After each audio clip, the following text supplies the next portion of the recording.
In the dry season, when the sun lingers longer than it should and the grass turns a brittle gold, the villagers of Ogudu know to pay attention to the skies. For generations, their elders taught them that the heavens are never empty, and that sometimes, just sometimes, the wind carries more than dust and heat. It carries spirits. In the spiritual heart of West Africa, Ogudu was a quiet village of farmers and weavers, nestled between ancient baobab trees and wide plains that stretched into the horizon. Like many other communities in the region, Ogudu held tightly to its traditions. Ancestral spirits were not just remembered, they were active, revered, and often feared. They were believed to return in dreams, signs, or even animals, especially those animals considered sacred, snakes, owls, and eagles. Among these animals, the eagle was the rarest and most revered. To the elders, an eagle's flight meant a message. To the diviners, an eagle's cry could be a warning. And to the children, the shadow of an eagle sweeping across the earth meant that the spirits were near. It had been many years since anyone in Ogudu had seen an eagle. Some whispered that the spirits had turned away from the village, angered by forgotten rituals or broken promises. Others said it was just the land, too dry, too noisy, too changed for such a majestic bird to stay. But all of that changed the day the eagle appeared at Zuberi's father's funeral. Zuberi was 29, a quiet but respected son of the village. His father, Zuberi, had been a man of wisdom, laughter, and deep spiritual insight. A farmer by trade and a quiet guide in spiritual matters, Zuberi had helped many people through illness, crop failures, and troubled dreams. When he died suddenly of a stroke, the entire village mourned, not just for the man, but for the silence his absence brought. At his funeral, as the griots chanted, and the incense burned, and the family prepared to lower his body into the earth, something happened that no one could explain. A massive eagle descended from the sky. It circled the funeral thrice. Then it landed on a nearby baobab tree, unmoving, watching, almost like it was attending. Then it did something that no one in Ogudu had ever seen, it bowed its head toward the grave. Then looked directly at Zuberi. That single look changed Zuberi's life forever. In the days and nights that followed, dreams began to plague him. The scent of his father's pipe lingered in his hut long after the smoke should have vanished. Footsteps were heard in the sand where no one walked. And high above, the eagle returned again and again, always watching. Was this coincidence? Or was it, as the village elders believed, a visitation of the spirit? This is the story of how a young man discovered that death is not always the end, and that sometimes, those we lose return to guide us in ways that defy logic and science. It is a story of dreams, visions, revelations, and a sacred bond between father and son, a bond so strong, not even death could sever it. Before the eagle came. Before the whispers in the wind and the dreams that curled like smoke around Zuberi's restless nights, there was only the stillness of loss. Zuberi had died with no final words, no farewell. No time for the family to prepare. One moment he was sitting beneath the shade of the avocado tree in front of their compound, peeling roasted groundnuts and telling his youngest grandchild about the spirits of the hills.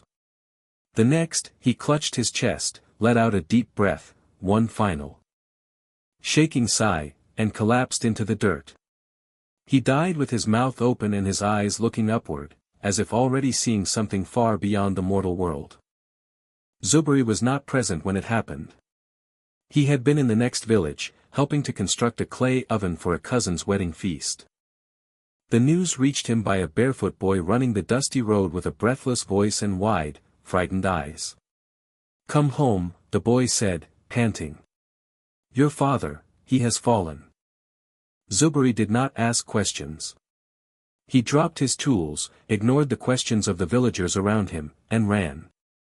He ran as the sun burned into his skin, as the sweat soaked through his tunic, as his legs burned from the hard-packed road. But by the time he arrived, breath ragged, chest heaving, the elders had already covered the body with a white shroud. And his mother sat beside it in a silence deeper than tears. That night, the house was filled with mourners. Wailing rose and fell like waves against the dark. Candles flickered. Incense filled the air with the scent of myrrh and crushed roots.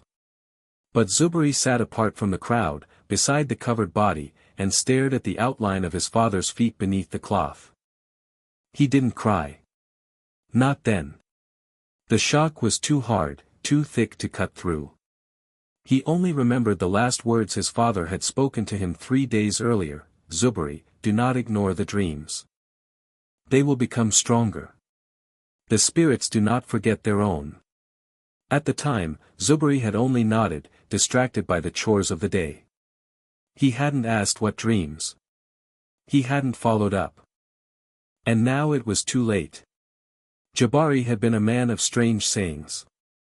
He was not a diviner by profession, but he had a quiet way of sensing things before they happened. He had once predicted a cousin's miscarriage a week before the woman even knew she was pregnant.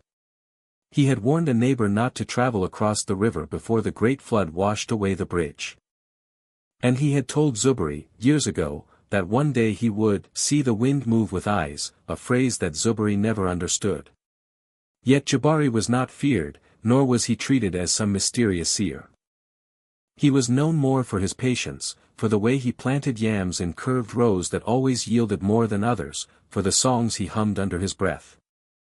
And for how he spoke to birds as if they were old friends.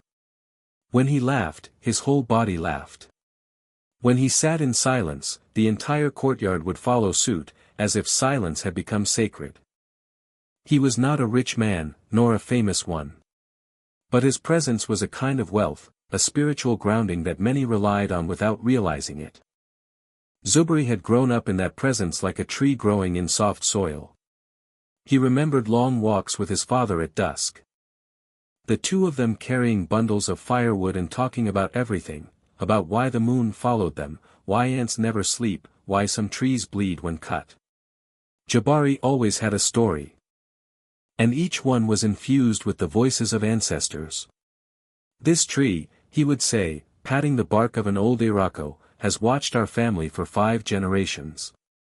Do you feel it watching you?" Zuberi had smiled then. He had been too young to understand.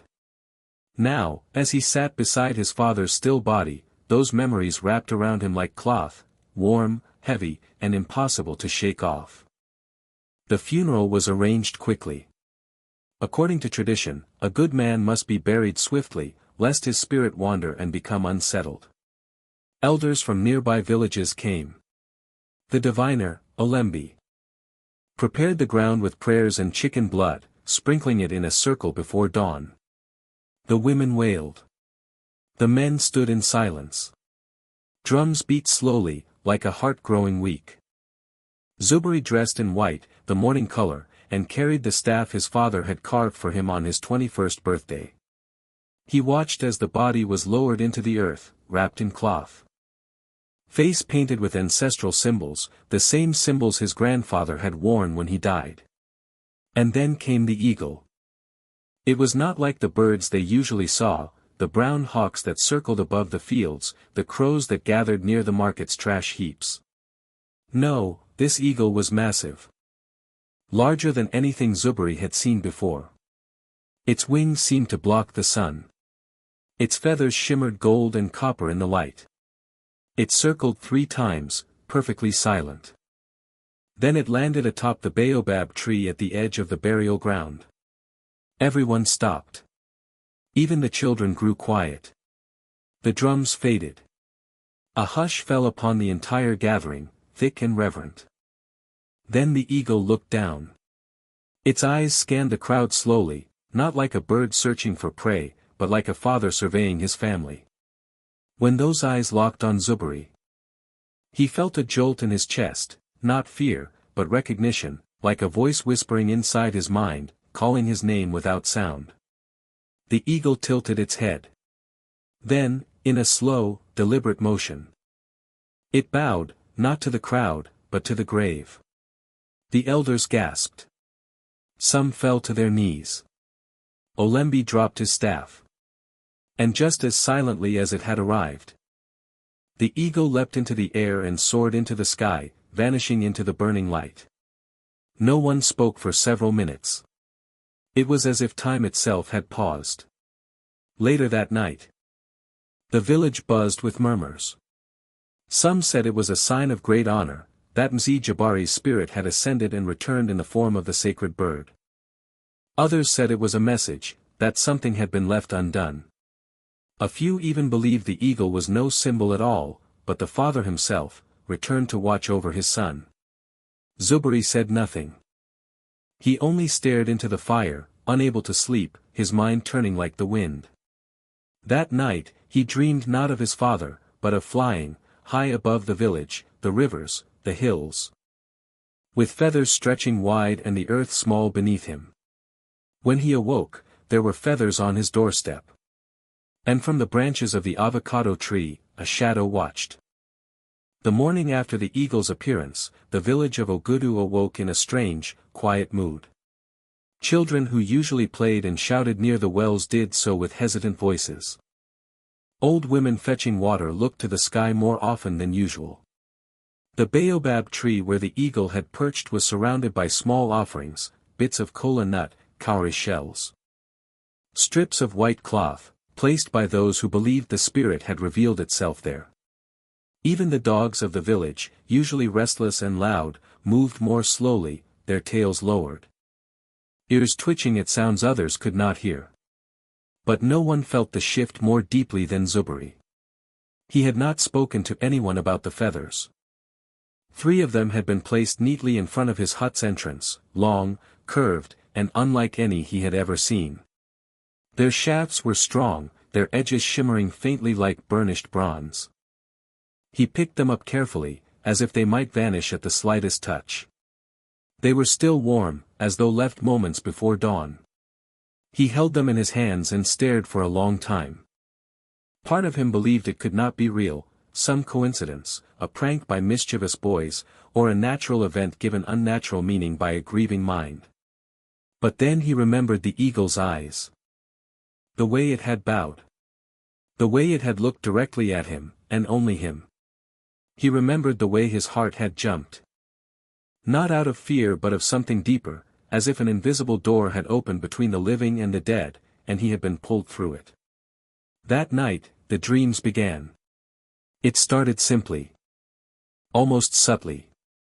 He would find himself in familiar places, yet the light was always dimmer, the shadows longer. He would walk the narrow paths between the huts of the village. But the people were silent, their mouths moving without sound. The sky was a strange, unbroken gray, neither day nor night. And above him, circling slowly, always present, always silent, the eagle. In one dream, he stood in front of his father's compound, now empty and crumbling. The door creaked open on its own, and a voice, not spoken, but heard inside his chest, said, "You do not see. You do not remember. Look again." In another, he found himself climbing a tree endlessly, higher and higher, until the branches turned into bones, and the leaves became feathers. At the top, the eagle waited, wings folded. It did not speak. It only tilted its head and spread its wings, and as it leapt, Zuberi fell, awakening with a shout and a heart pounding like a drum in his chest. By the 4th night, he stopped trying to sleep. He sat outside his hut, wrapped in a worn blanket, staring into the fire, watching the shadows flicker across the ground. Sometimes, he heard footsteps behind him. Other times, he caught the scent of his father's pipe tobacco, though no one in the village smoked it anymore. Eventually, he turned to Olembi, the village diviner. The old man was seated beneath a tamarind tree, tracing shapes in the dust with a carved stick. His face was lined like tree bark, his eyes hidden behind clouded lenses of age and wisdom. When Zuberi approached, Olembi did not look up, but his fingers paused in their tracing. "You've come to ask about the eagle," the old man said. Zuberi swallowed. "I've come to ask about my father." Olembi nodded slowly. "There is no difference." They sat in silence for a time. Then the diviner took a small pouch from his robe, spilled its contents into a wooden bowl, bones, shells, dried herbs, and whispered words in a language older than the village itself. He stirred them, let them settle, then stared for a long time. "The boundary has been disturbed," he finally said. He was not ready to leave. Or perhaps you were not ready to let go. Either way, he still walks with you. Not as a ghost. Not as a memory. But as something deeper. Zuberi frowned. Then what is he? Why is he an eagle? Olembi looked up for the first time, his eyes sharp despite the haze. Because the eagle sees what others cannot. Because it flies between the worlds. Your father has chosen a form not to haunt you, but to guide you.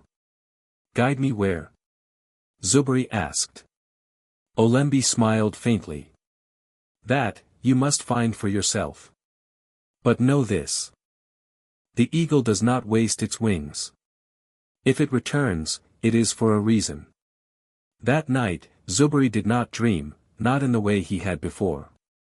Instead, he found himself walking in total darkness. No sky. No ground, only silence. Until a small light appeared ahead of him, soft, golden, flickering. He walked toward it. As he came closer, the light began to take shape, not a flame, but a glowing feather, suspended in the air. And then, a voice, not his father's, but familiar nonetheless, whispered, "There is something you must finish. A truth hidden. A promise broken."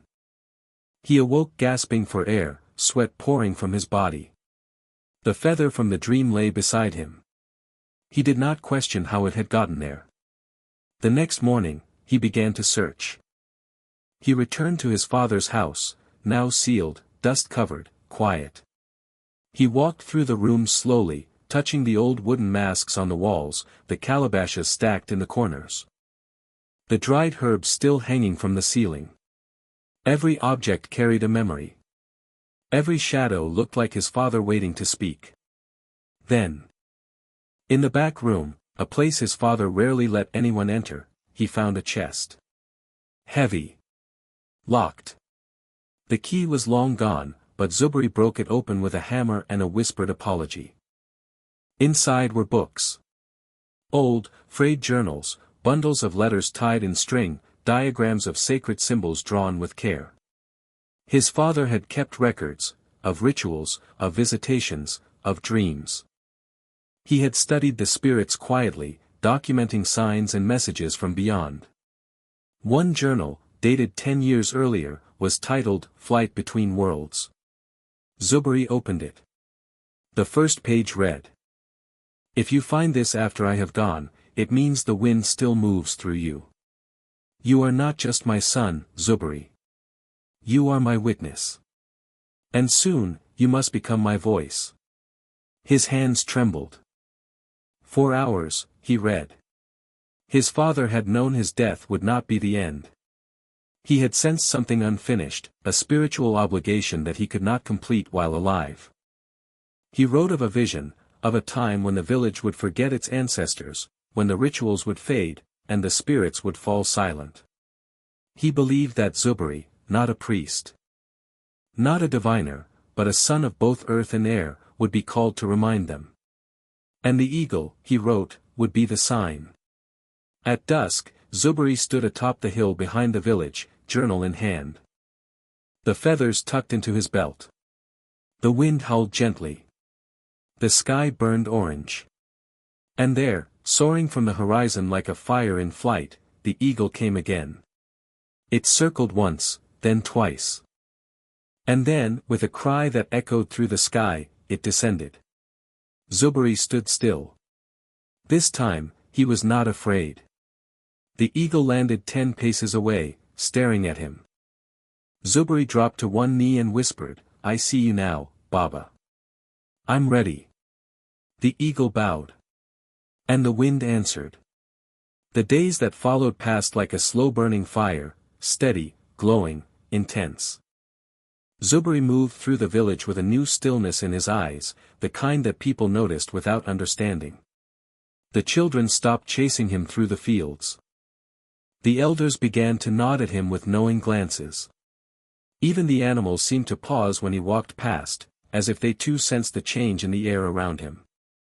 He carried his father's journal everywhere now, hidden beneath his robe, close to his heart. He read it at dawn while the cocks crowed, at dusk while the shadows grew long, and at night by the flickering flame of a lantern. It was not just a record, it was a map. A map of spirit paths and rituals lost to time. A map of sacred names only whispered in divinations. A map of one man's burden passed quietly on to another. But what unsettled Zuberi most were not the rituals or symbols, he had grown up around those. It was the last part of the journal. The last 20 pages were written in a different hand. The script was tighter, sharper, full of urgency. His father's normally calm, methodical writing had turned hurried. As if his hands had begun to race death itself. In those pages, his father wrote of a promise made long ago to an ancestor named Mbuya, a great-great-grandfather who, according to village lore, had once saved the clan from a tribal war through an oath sealed in blood and fire. That promise, Zuberi revealed, was not just spiritual, it was a covenant. Renewed by each generation through a ritual known only to the male line. It was a pact to protect a sacred relic hidden in the hills to the east, a relic said to contain the voice of the first ancestor. The one whose breath was believed to be the source of all life in their lineage. But the ritual had not been performed in 30 years. Zuberi's father had died suddenly. And the secret had been passed to Zuberi too late. In shame, he had tried to rediscover the forgotten path, piecing together fragments from dreams, oral histories, and the whispers of the wind. The eagle, he wrote, was a guardian of that relic. A spirit messenger. A symbol that the ancestors still watched, and waited. Zuberi read these final words over and over, if you see the eagle, it means time has returned. The promise must be fulfilled, or we are lost. Follow the wind, and it will lead you to the bones of Mbuya. He closed the journal and sat for a long time in silence. Then he packed a small bag, gathered his father's feathers, and went to see his mother. She sat by the fire, peeling cassava with slow, methodical movements. Her eyes met his before he spoke. I'm leaving, he said softly. I know, she replied, not pausing in her work. The eagle has come. You must follow. Zuberi blinked. You knew. She smiled gently. Eyes still on the knife in her hand. Your father was not a quiet man. Not in the ways that mattered. He told me of the promise before you were born. He feared it. He wanted to protect you from it. But the wind calls who it must. She rose then, walked into the house, and returned with a bundle wrapped in red cloth. Inside was a carved amulet, old, smoothed by generations of touch. It was shaped like a bird in flight, wings stretched wide, with symbols etched into the belly. This belonged to Mbuya, she whispered. Your father wore it when he dreamed. Now you must. Zuberi took the amulet with reverent hands, placed it around his neck, and felt a warmth pulse against his chest like a second heartbeat. At dawn, he left the village. Walking east toward the hills that stood like sleeping giants in the distance. The journey was long, and the path not marked. He traveled alone through dry fields and tangled forests. Over ridges and across shallow streams. Each night he camped beneath the stars, and each night the eagle appeared, sometimes circling silently above, sometimes landing nearby, always watching. In the wind, he began to hear words, not spoken, but carried through rustling leaves and the hush of moving air. Words like remember, honor, restore. On the fourth day, Zuberi reached a plateau overlooking the valley of Mba, a sacred place mentioned in his father's journal. It was a land untouched by human hand, full of rocks shaped like ancient altars. And trees twisted by age and silence. At the center of the valley stood a single tree, tall, blackened, leafless, but not dead. Zuberi knew, somehow, this was where he needed to be. As he approached, the eagle flew low, then landed on a flat stone before the tree and cried out, not like a bird, but like a man in mourning. Then it vanished into the wind. Zuberi stood alone before the ancient tree. He took the journal from his bag, read the final ritual written in broken script, and began the work.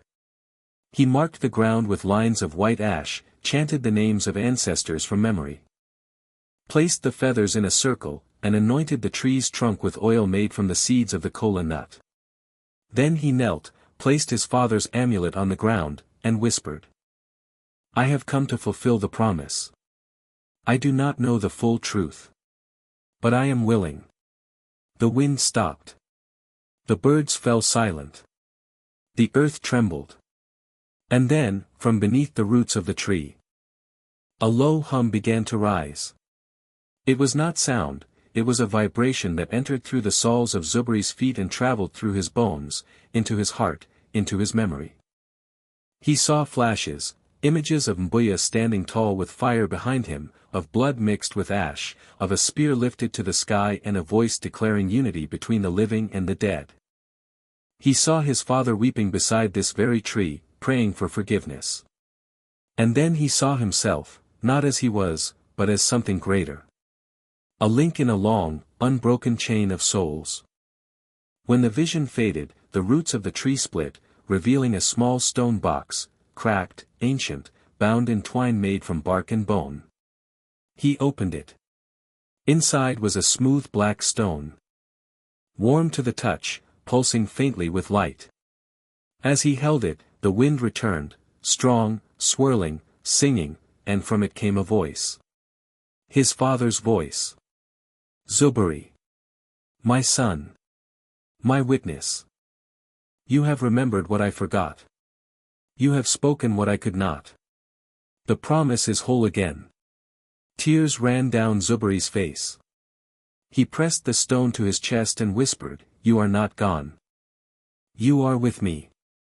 And then the eagle returned, descending in silence, landing beside him.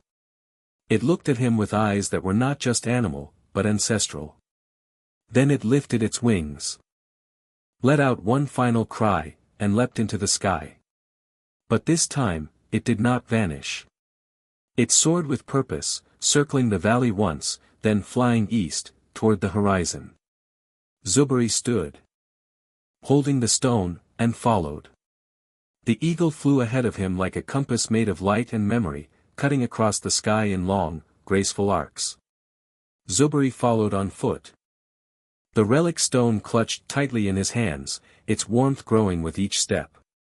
The wind had changed, no longer dry and restless, but thick and pulsing, as if every gust carried whispers from beyond. Trees bent slightly as he passed, grasses parted, and the very air seemed to thrum with recognition. He was not walking alone anymore, he was walking in the company of spirits. The path was no longer visible, but he did not need one. Something deep within him, beneath blood, beneath thought, guided his feet. His body ached from days of walking. But he no longer felt pain in the usual sense. It was as if the boundary between flesh and spirit had grown thin. And every step he took carried both the weight of his body and the will of those who had come before him. By sunset, the eagle led him to a narrow gorge at the edge of the Mbaw Hills. The entrance was guarded by two massive stones, each carved with symbols that pulsed faintly in the twilight.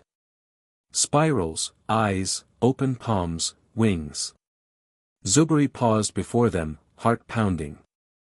These were the marks of passage, symbols he had seen only once before in his father's journal, ancient emblems that appeared only at the gates of places sacred to the ancestors.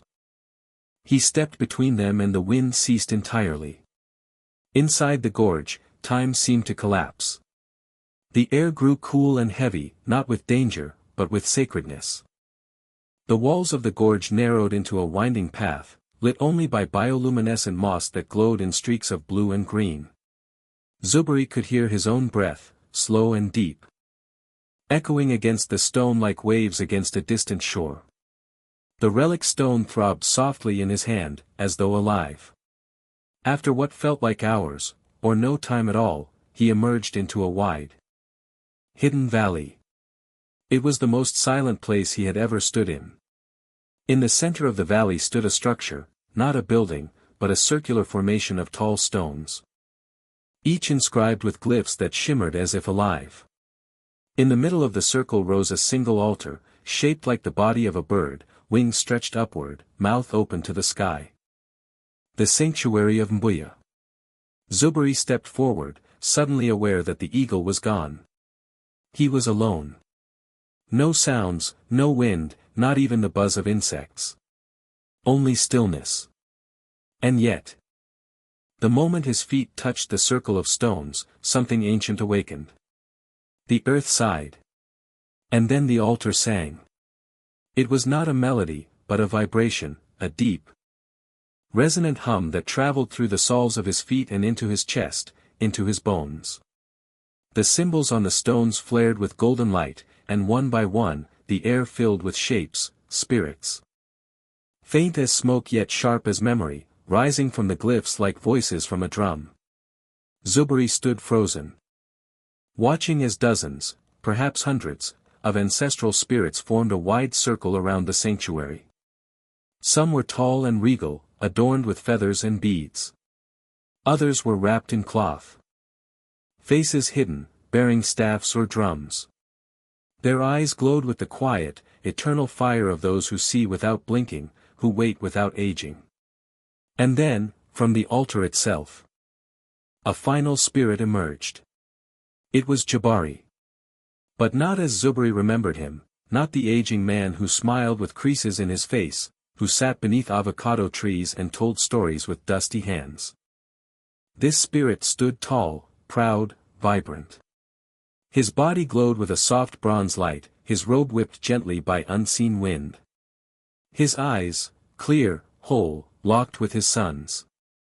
Zuberi fell to his knees. Overcome. Baba, he whispered. The spirit of Jabari stepped forward, but his lips did not move. The words came not from his mouth, but from the air itself, woven into the rhythm of the sanctuary's humming stones. You have come farther than I did. You have remembered what I forgot. You have given breath to the promise. Zuberi clutched the relic stone to his chest. I didn't know what I was doing. I just followed the wind. I just wanted to see you again. The spirit's voice deepened. To follow the wind is to trust the ancestors.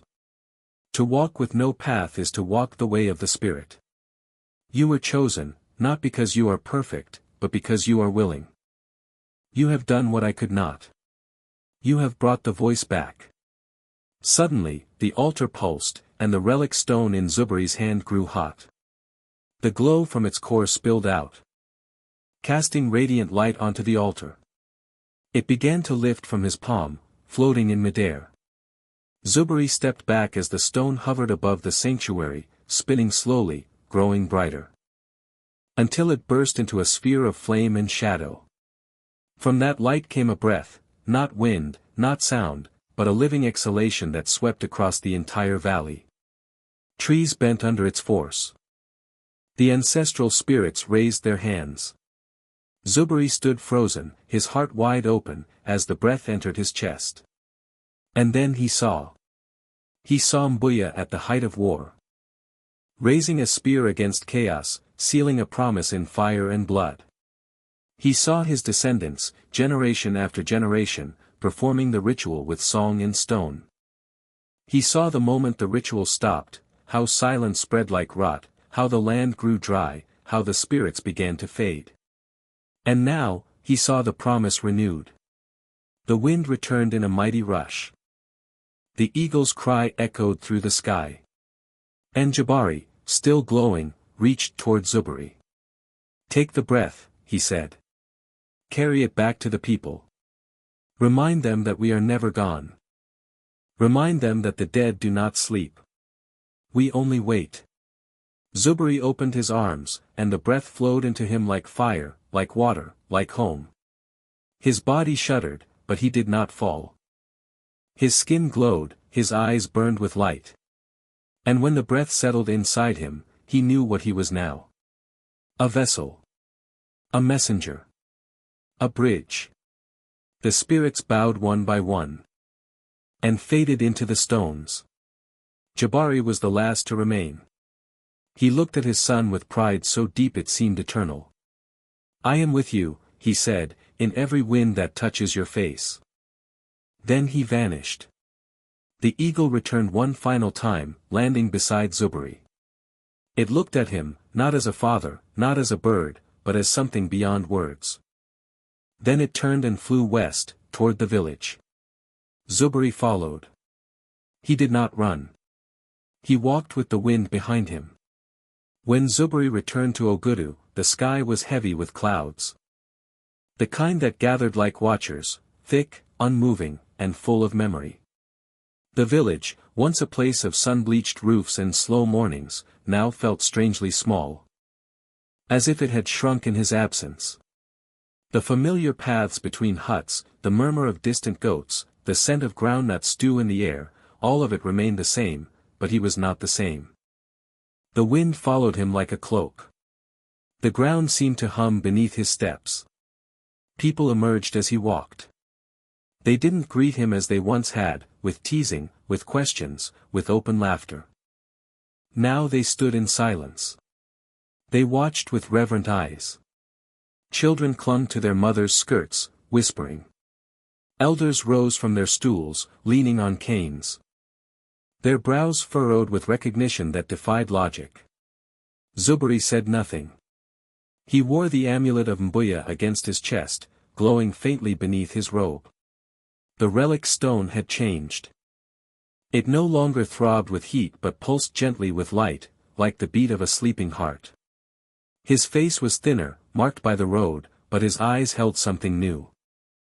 Not just the pain of loss or the wisdom of a long journey, but the stillness of someone who had spoken with the dead and returned with their breath inside him. He walked through the village toward the sacred grounds, toward the tree where the eagle had first appeared. A crowd followed him now, silent, curious, uncertain.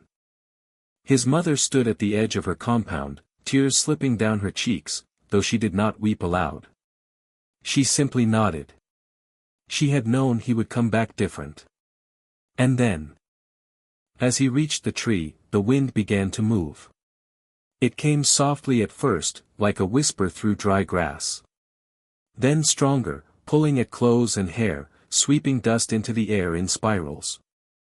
The baobab tree creaked and groaned, its massive trunk bending ever so slightly as if bowing in the presence of something sacred. And above, the eagle came. Its cry broke the silence like a drum in a quiet room. It circled once, then landed on a nearby branch, feathers ruffling in the wind. It watched Zuberi, and this time, it did not bow. It simply waited. Zuberi stepped forward, raised the relic stone high above his head, and spoke, not loudly, but with a voice that carried through the air like thunder wrapped in silk. "I have returned," he said. "Not alone. But with the breath of our ancestors." There was a murmur from the crowd, a shift in energy. A baby began to cry, but then stopped suddenly. As if hushed by something unseen. Zuberi lowered the stone and placed it on the ground beneath the tree. Then he turned and looked at the people of Ogudu, his people. He saw faces he had known since childhood. Friends. Cousins. Elders who had once bounced him on their knees. And yet now, none of them could meet his gaze directly. "I bring a message from Mbuya," he said. "From Zuberi. From those who walked before us. They have not gone. They have not forgotten. But we have." A silence hung in the air, heavier than any words. "We broke the promise," he continued. "We let the rituals fade. We let the stories grow quiet. We stopped listening to the wind, to the dreams, to the signs in the sky. But they waited for us. And now they ask only this, that we remember." He opened his arms, and the wind surged. Leaves lifted from the ground, spinning in wide arcs. The eagle cried out again, wings spread. And the clouds above began to churn. Thunder rolled in the distance, not with menace, but with meaning. Zuberi stepped back and let the energy flow through him, not controlling it, but channeling it. The stone at his feet glowed. The air shimmered with unseen presences. The crowd gasped as figures, faint outlines of ancestors, flickered in and out of sight between the trees. Standing in quiet witness. Then, without a word, Zuberi knelt and began to chant. The words came not from memory, but from within, old syllables passed down not through mouths, but through blood. A song of returning. A song of honor. A song of wind and bone. Others joined in, slowly at first, hesitantly. The old women began to hum the tune. The griot's drum, dusty and unused, was pulled from a hut and beaten once, then again, falling into rhythm with the chant. One by one, voices rose. The entire village was singing, a chorus of memory reignited. Children danced in circles. The men poured libations on the earth. The women lit incense and threw crushed kola nuts into the fire. And above it all, the eagle soared, not alone, but joined by two others that emerged from the distant horizon, circling together like a family reunited. By nightfall, the ritual was complete. Zuberi stood before the fire. His face streaked with ash, his hands still glowing faintly. He had not eaten, not slept, but he felt more alive than ever before. He looked to the elders, to the youth. And finally to his mother, who stood at the edge of the circle, smiling with pride and sorrow. "I will not stay," he said quietly. "The wind moves. And I must move with it." No one questioned him. They simply nodded. Because they knew. He was not just Zuberi anymore. He was the one who carries the wind. The next morning, he left the village again, not with fear or uncertainty, but with purpose. The eagle flew ahead. The amulet beat steadily at his chest. And in the air around him moved the whispers of fathers, grandfathers, and grandmothers who had never truly left. He walked not into the unknown, but into the future, one step at a time, carrying not just the breath of his father, but the voices of all who had ever lived, loved, and passed into spirit. And in every gust of wind that touched his skin, he heard the same words. "We are with you. Always." The road was endless now, not because it stretched far, but because it was no longer bound to earth. Zuberi walked through forests where the trees whispered his name, across savannas where antelopes paused mid-leap to watch him pass. He crossed rivers where crocodiles blinked slowly and birds flew in spirals above him. He no longer needed maps or stars, the wind guided him, not just air and pressure, but spirit. A living force. His companion. His inheritance. Word of what had happened in Ogudu spread like dry grass catching fire. Other villages began to murmur of the boy who returned from the wild with the breath of the ancestors in his chest. Some said he was a prophet. Others called him mad. But all agreed on one thing. When he spoke, something stirred in the bones. A memory. A longing. A call they could not explain. He arrived in one such village at dusk, a forgotten settlement on the edge of the old trade routes. The people were quiet, suspicious. They had not sung to the ancestors in decades. Their sacred drum had been silent so long it was used to store dried cassava.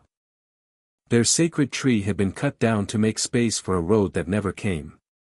Zuberi did not speak when he entered. He simply stood in the center of the village square, lit a small fire, and placed the relic stone upon a woven mat. The people watched from the shadows, whispering. Children laughed nervously, hiding behind their mothers. Dogs circled and sniffed the wind. Then he began to chant. The words were not theirs, but something ancient, something beneath language. The kind of chant that made the air tremble and bones feel cold, not from fear, but from recognition. At first, the villagers said nothing. But slowly, as if pulled by a force beyond will, they emerged. They stood. They listened. A boy began to hum. An old man began to cry. And when Zuberi raised his arms and spoke the name of the ancestor buried beneath their land, a name none of them had uttered in a generation, the ground shifted. Just slightly. As if in approval. As if saying, I have been waiting. That night, the villagers danced. The next morning, they brought offerings to the base of the tree stump that once was sacred. One woman collapsed in tears, claiming she had dreamed of her grandmother for the first time in 30 years. A hunter who had lost his courage found his hands no longer shaking. A child born with no voice cried out for the first time. Zuberi said little. He simply packed the relic stone at dawn and walked on. The eagle flew ahead, and he followed. He traveled for many seasons, through droughts and downpours, across lands where no one remembered the names of the spirits and lands where the dead were still sung to every morning. In each place, he rekindled something, not a religion, not a ceremony, but a relationship. Between the living and the dead. Between the earth and the sky. Between silence and song. He began to be called by many names: Wind-bearer, Child of the Eagle, He who walks with shadows. In some places, they built shrines after he left, carving his likeness in stone. In others, they painted eagle feathers on walls, marking the day he came and woke the ground. But Zuberi never stayed long. The wind always moved. And so did he. Then, one night, many years after he had first followed the eagle into the gorge, he returned to Ogudu. He did not recognize it at first. The village had changed. The sacred grounds were now well tended, surrounded by fresh painted stones. Young men swept the space daily.